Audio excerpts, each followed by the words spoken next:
بریلوی کہتے ہیں کہ جو گستاخ ہوتا ہے وہ ناپاک جگہ پر مرتا ہے، جیسا کہ غلام احمد قادیانی، مولا مودودی بھی مر گئے. مولا مودودی کا بیچ میں ذکر کیوں کر دیا آپ نے؟ وہ کون سی ناپاک جگہ پہ مر گئے ہیں؟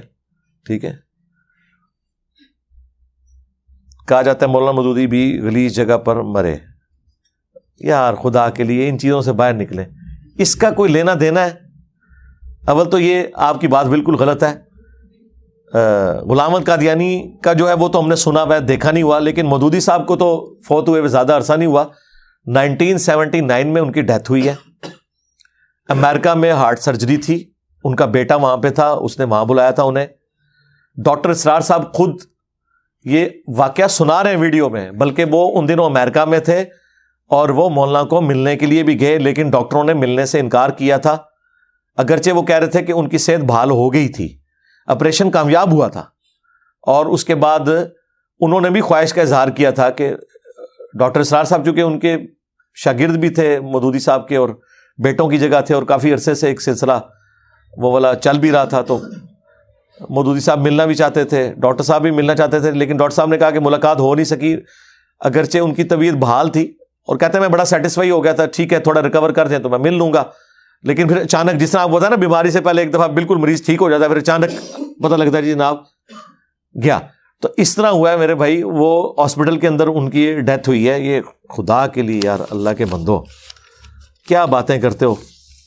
اس طرح کی باتوں سے کوئی مطلب کوئی فیصلے ہونے والے ہیں کسی کے؟ میں کہتا ہوں نہیں، کسی کی ٹوائلٹ میں بھی ڈیتھ ہو جائے، کیا یہ اس بات کا ثبوت ہے کہ وہ بندہ جو ہے ناحق تھا؟ کسی کے ساتھ بھی کوئی معاملہ ہو سکتا ہے. اگر کہیں آیت اور حدیث میں لکھا ہوا ہے نا کہ جس شخص کو کسی گندی جگہ پہ موت آتی ہے تو پھر آپ ہمیں وہ پیش کریں، ہم اس کو بنیاد بنا لیں گے. صحابہ کرام علیہم رضوان کو تو کفر کی سرزمین میں موتیں آئی ہیں، کافروں نے، رومنز نے، پرشینز نے ان کو قیدوں میں ٹکڑے ٹکڑے کر کے قتل کیا ہے. تو وہ آپ کیا کہیں گے کہ مطلب ان کی موتیں ٹھیک نہیں ہوئی ہیں؟ کربلا میں حسین ابن علی اور ان کے ساتھیوں کے ساتھ جو ظلم ہوا، تو آپ کیا کہیں گے وہ مطلب ان کے ساتھ جو ہوا وہ نعوذ باللہ کوئی اعمال کی سزا تھی یا کوئی ایسا معاملہ تھا؟ چھوڑ دیں.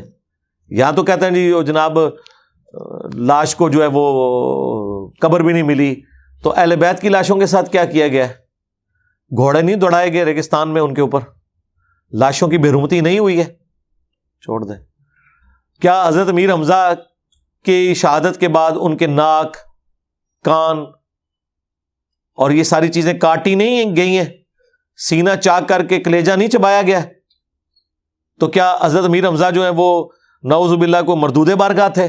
وہ تو المستدرک الحاکم میں حدیث موجود ہے کہ وہ اللہ کے شیر ہیں، اور حاکم میں حدیث ہے کہ سید الشہداء ہیں حمزہ بن عبد المطلب، شہداء کے سردار. اور وہ شخص بھی سید الشہداء ہے جو جابر حکمران کے سامنے کلمہ حق بلند کرے اور اسے قتل کر دیا جائے. نبی علیہ السلام نے، اور اسی کے تحت ہم کہتے ہیں کہ حضرت حسین ابن علی بھی سید الشہداء ہے، کیونکہ انہوں نے بھی جابر حکمران کے سامنے کلمہ حق بلند کیا تھا. ان چیزوں سے باہر نکلیں یار.